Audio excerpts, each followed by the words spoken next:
حضرت جنید بغدادی دجلہ کے کنارے جا نکلے اور آپ کے شاگرد بھی تھے آپ کے ساتھ، تو وہاں بہلول ملے۔ بہلول ایک مجذوب تھے، تو کہا کہ چلیے ان سے زیادہ بات کرتے ہیں۔ تو شاگردوں نے کہا یہ تو ایک دیوانہ شخص ہے اور آپ اس سے کیا ملیں گے، آپ اتنے پڑھے لکھے عالم اور اتنے بڑے فقیہ اور صوفی، اور ایک دیوانے شخص سے آپ ملیں گے۔ دنیا اس کو دیوانہ کہتی تھی، بہلول دیوانہ، لیکن سادی بولے کہ سادیا نزدیک رائے عاشقاں، خلق مجنونند و مجنو عاقل است، کا اصل تو عاقل یہ لوگ ہیں۔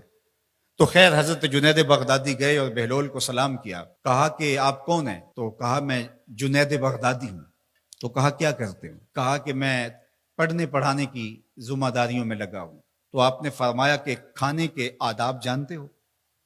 تو کہا کہ ہاں، ہاتھ دھوئے جائیں، بسم اللہ شریف پڑھی جائے، چھوٹا لقمہ لیا جائے اور چبا چبا کے کھایا جائے، اور اس کے بعد الحمدللہ کہا جائے۔ تو بہلول کہنے لگا کہ میں تو آپ کو بہت بڑا عالم سمجھتا تھا، آپ تو کھانے کے ادب کو بھی نہیں جانتے۔ اور اپنا کپڑا اٹھایا، جھاڑا اور ایک جانب چل دیے۔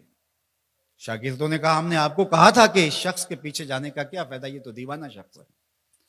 تو کہا نہیں، میں اس کے پیچھے چلتا ہوں۔ پھر آپ اس کے پیچھے بھاگے۔ تو پھر بہلول نے پلٹ کے دیکھا، کہا کہ کون ہو؟ کہا کہ میں جنید ہوں، آپ کو ملنے آیا ہوں۔ تو آپ نے پھر ایک سوال کیا، گفتگو لمبی ہو جائے۔ تیسری مرتبہ بھی جب وہ اپنا دامن چاڑ کے گزرے تو پھر آپ آگے بڑھے۔ انہوں نے پوچھا کون ہو؟ انہوں نے کہا کہ میں ایک عام سا شخص ہوں، تو آپ کے پاس جو ہے وہ سیکھنے آیا ہوں۔ تو کہا کہ میں نے تم سے پوچھا تھا کہ کھانے کے آداب کیا ہیں، تو تم نے یہ بتایا تھا۔ کہا جی میں نے تو یہی پڑھا ہے اور میں نے یہی بتایا ہے۔ تو کہا کھانے کا سب سے پہلا ادب یہ ہے کہ لقمہ حلال کا ہو، باقی لقمے چھوٹے چھوٹے توڑ کے کھائے یا چبا چبا کے کھائے یا جو ہے وہ پانی پہلے پیے یا بعد میں پیے، کہا یہ باتیں بات کی ہے۔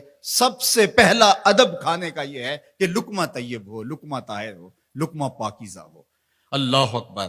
تو ہمارے رب نے ہمیں پاکیزہ رزق کھانے کی تلقین فرمائی ہے۔ تو اللہ کے محبوب علیہ السلام نے اس شخص کا ذکر کیا جو لمبا سفر کر کے آیا اور وہ کعبۃ اللہ کے سامنے کھڑا، وہ اللہ تعالیٰ جل شانہ کو پکارتا ہے اور کیا کہتا ہے؟ یا رب یا رب۔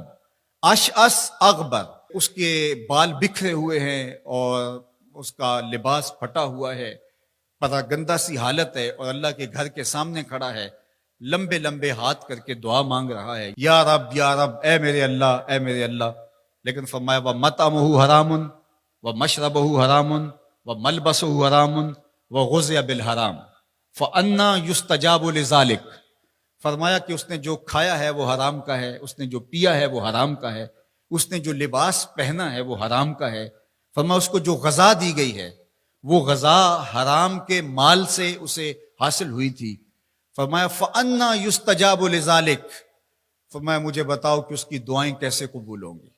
وہ کعبۃ اللہ کے پردے کو تھام کے کھڑا ہے، ملتزم سے لپٹ کے رو رہا ہے، وہ حتیم میں کھڑا ہے، وہ کعبہ کے اندر بھی چلا گیا، کعبہ کی چھت پہ سقف بیت اللہ پہ بھی کھڑا ہے، مطاف میں کھڑا ہے، وہ حجر اسود کے ساتھ لپٹ کے دعائیں مانگ رہا ہے، مقام ابراہیم کے پاس کھڑا ہو کے دعائیں مانگ رہا ہے۔